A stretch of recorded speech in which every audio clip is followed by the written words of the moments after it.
Agriculture supervisor और आगामी jet परीक्षा के लिए यह वीडियो बहुत महत्वपूर्ण है।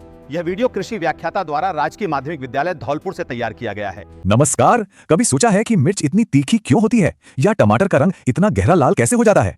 आज हम इन्हीं रोजमर्रा के सवालों के पीछे की केमिस्ट्री को समझेंगे। मतलब फलों और सब्जियों के रंग, स्वाद और गंध के लिए कौन से केमिकल जिम्मेदार हैं, इसकी पूरी पड़ताल करेंगे।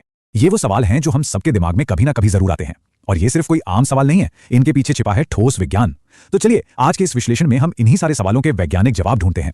और हाँ, ये सारी की सारी जानकारी हमें मिली है डॉक्टर नीरज सारस्वत के बहुत ही शानदार नोट से। उन्होंने इसे खास तौर पर एग्रीकल्चर सुपरवाइजर और जेट जैसी परीक्षाओं की तैयारी करने वाले स्टूडेंट्स के लिए तैयार किया है।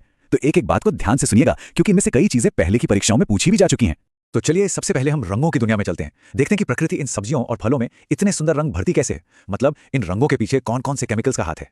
शुरुआत करते हैं लाल रंग से। देखिए, सबसे दिलचस्प बात यह है कि एक ही लाल रंग के लिए अलग अलग पौधों में अलग अलग रसायन काम करते हैं। जैसे मिर्च का जो गहरा लाल रंग है वो कैप्सैंथिन की वजह से होता है। इसको तो जरूर याद रखिएगा, ये जेट और ICAR दोनों एग्जाम्स में आ चुका है। वहीं दूसरी तरफ टमाटर और तरबूज का लाल रंग लाइकोपीन के कारण होता है, और प्याज में यही लाल रंग क्वेरसेटिन की वजह से आता है, जो JET 2012 का सवाल था। और जरा देखिए, गाजर, सेब और गुलाब की पंखुड़ियों में लाल रंग के लिए एक ही पिगमेंट जिम्मेदार है, एंथोसायनिन। अच्छा, अब जरा पीले, नारंगी और सफेद रंगों के राज भी जान लेते हैं। पपीते के गूदे का जो पीला रंग है वो कैरिका ज़ैंथिन से आता है। हल्दी का पीलापन तो क्यूरक्यूमिन की वजह से दुनिया भर में मशहूर है। और याद है प्याज में लाल रंग वाला क्वेरसेटिन? कमाल की बात यह है कि वही क्वेरसेटिन प्याज के पीले रंग के लिए भी जिम्मेदार है। गाजर का वो सुंदर सा नारंगी रंग कैरोटीन से आता है, जबकि मक्के का पीला रंग क्रिप्टोज़ैंथिन के कारण होता है। और आखिर में फूल गोभी की सफेदी का कारण है फ्लेवोनॉइड्स नाम की यौगिक। और ये देखिए, जैसा कि इस स्लाइड पर दिख रहा है, ये डॉक्टर सारस्वत के ओरिजिनल नोट्स का ही एक हिस्सा है, जहां से हमने ये सारी जानकारी ली है। इससे पता चलता है कि ये जानकारी कितनी प्रामाणिक है। एक नजर इस पर डालने से समझ आता है कि इन तथ्यों को कितने व्यवस्थित तरीके से इकट्ठा किया गया है।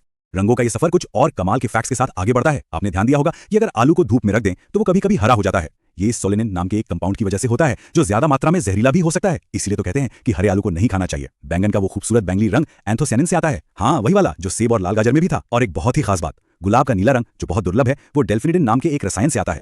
तो रंगों की बात तो हो गई। अब चलिए स्वाद की दुनिया में एक रोमांचक सफर पर। तीखापन, कड़वाहट, खट्टापन, ये सिर्फ स्वाद नहीं है, असल में ये पौधों की सेल्फ डिफेंस की तरकीबें हैं।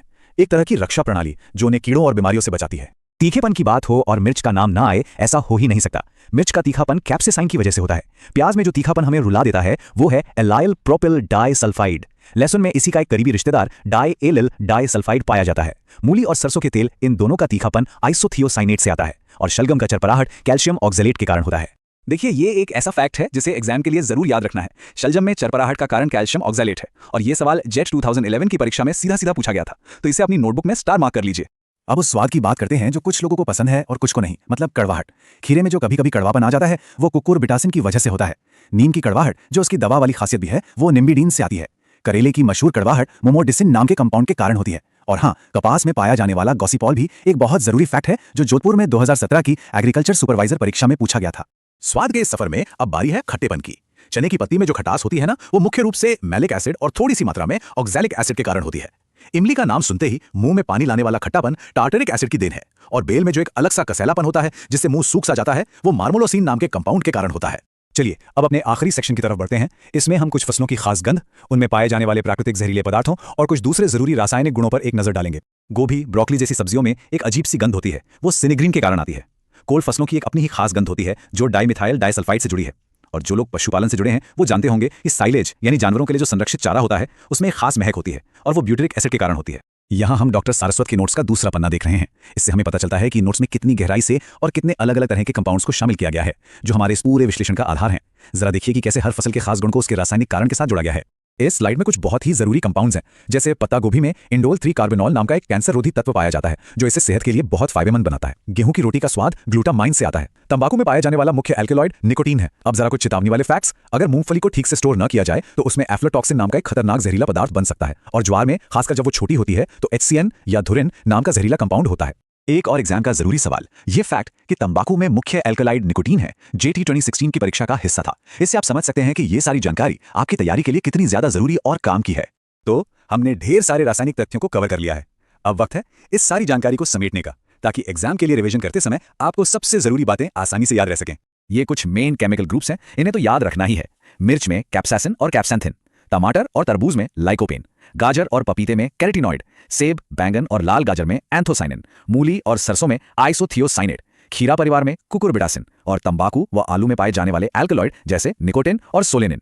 ये लिस्ट फटाफट रिवीजन के लिए एकदम परफेक्ट है। और एक बार फिर हम इस जानकारी के स्रोत को श्रेय देना चाहेंगे। ये सब डॉक्टर नीरज सारस्वत, कृषि व्याख्याता, की मेहनत का नतीजा है जो उन्होंने स्टूडेंट्स की मदद के लिए तैयार किया है। हमें पूरी उम्मीद है कि यह विश्लेषण आपकी तैयारी में बहुत काम आएगा। शुभकामनाएं। और जाते जाते एक सवाल आपके लिए छोड़ जाते हैं। हमने इन केमिकल्स को सिर्फ रंग और स्वाद के नजरिए से देखा, पर क्या कभी ये सोचा है कि यही कंपाउंड्स पौधों के लिए एक योद्धा की तरह कैसे काम करते हैं, उन्हें कीड़ों, बीमारियों और बदलते मौसम से बचाने में? इस पर सोचिएगा जरूर। प्रकृति सच में कितनी कमाल की है।